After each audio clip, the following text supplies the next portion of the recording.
Imagine the world before the first click of a gear, a time when the rhythm of life was dictated exclusively by the sun and the seasons.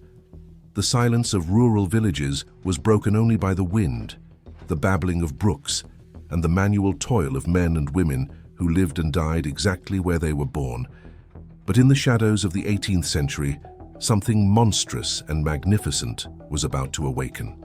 Steam began to rise from the depths of the coal mines, not as a natural phenomenon, but as the breath of a new era that would devour the old world to build a new one made of iron, smoke, and unbridled ambition. The first industrial revolution was not just a technological shift, it was a violent rupture in the soul of humanity, a moment when we ceased to be hostages of nature, to become the architects of a force we could barely control. As this gear begins to turn, we invite you to lose yourself in the labyrinths of history with us, ensuring your subscription to this channel is the passport to the next journeys that shaped our existence. Walk through the streets of London or Manchester at the dawn of 1760 and smell the change. The scent of the countryside, of hay and damp earth, is being rapidly replaced by the acrid odor of burning coal and lubricating oil. The horizon, once dominated by church spires, is now torn by colossal chimneys spitting out a perpetual cloud of soot, turning midday into an eternal twilight. Inside the factories, the sound is deafening. The rhythmic, incessant pounding of James Hargreaves's and Richard Arkwright's mechanical looms echoes like the pulse of a steel heart. Thousands of cotton threads crisscross at a speed that no pair of human hands could ever achieve. It is the death of the artisan and the birth of the worker. The man who once mastered his tool now becomes an appendage of the machine, a bolt in a system that knows no fatigue. The great force behind this metamorphosis is invisible and powerful: steam. When James Watt perfected the steam engine, he didn't just create a motor, he domesticated fire. The energy that once depended on the course of a river or the strength of an animal could now be generated anywhere, at any time. Mineral coal, ripped from the dark bowels of the earth by miners who rarely saw the light of day, became the black blood of this new civilization. In the depths of the mines, the air is heavy, the danger of explosions is constant, and the darkness is absolute save for the faint glow of lanterns. It is here in the suffocating silence of the galleries that British greatness is forged. Every ton of coal extracted feeds the furnaces that melt iron, creating rails that stretch like veins across the continent. The urban landscape undergoes a grotesque and fascinating mutation. Small towns explode into overcrowded metropolises almost overnight.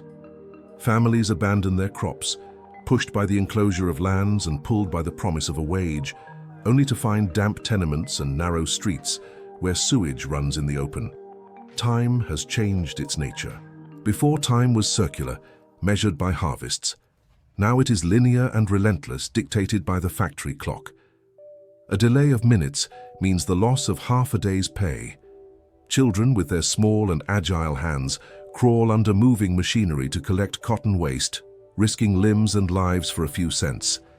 Innocence is sacrificed on the altar of productivity, and the cry of the machines often drowns out the exhaustion of the innocent. But amidst the misery of the industrial slums, a new elite emerges. Men of vision, engineers, investors, and merchants who see in progress a deity to be worshipped. They build red brick palaces and finance the exploration of new worlds. The wealth generated by mass production is unprecedented, creating a middle class that consumes fabrics, pottery, and tools produced on a global scale. Iron becomes the signature of the age, erecting bridges that defy gravity and ships that no longer depend on the whims of the wind. The railway, that metal serpent spitting sparks, shortens distances, making journeys that took days now last hours. The world seems to be shrinking, becoming a perfectly lubricated gear. However, every revolution carries within it the seed of conflict. In dark taverns, voices whisper of revolt. The Luddites, armed with hammers and fury, break into factories at night to destroy the machines that stole their dignity and bread. They see in metal the enemy of their humanity. It is a war between muscle and motor, between tradition and efficiency. Social tension reaches a boiling point as inequality becomes an abyss. The contrast between the silk of the owners and the rags of the workers creates a class consciousness that would change politics forever. The Industrial Revolution didn't just change how we made things, it changed how we thought about ourselves and our rights. The struggle for decent working hours, the end of child labor, and minimum hygiene conditions was born in this chaos of soot and sweat. Nature also begins to pay its price. Forests that once covered the hills are felled to make way for mines and railways. Rivers, once clear, become dense and colored by chemicals from dye works. The environmental impact, which we face with such urgency today, had its beginning here, when we decided that infinite progress was possible on a finite planet. The man of the industrial era looks at the horizon and no longer sees divine creation, but rather resources to be extracted, transformed, and sold. It is the definitive victory of logic over mysticism, of technical reason over natural harmony. By the time we reach the mid-1850s, the world is unrecognizable compared to what it was just a century before. Britain has become the workshop of the world, and the seeds of this revolution have crossed oceans to continental Europe and America.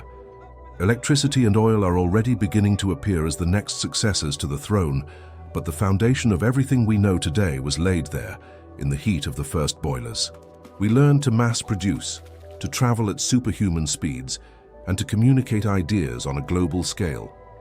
But we also inherited the wounds of this growth: alienation, environmental destruction, and the relentless pursuit of more, which often blinds us to what truly matters. The first industrial revolution was the great watershed of human history. It gave us modern comfort, but took away our silence. It gave us abundance, but created a scarcity of time. Looking back, we see that we are the children of those chimneys, the grandchildren of those gears. Every time you touch your phone screen or step into a high-speed vehicle, there is a distant echo of those first steam engines. We are the result of an ambition that never stopped burning. If you feel that understanding these roots is fundamental to comprehending the chaos of our present, subscribe and join us in this ongoing quest for historical truth.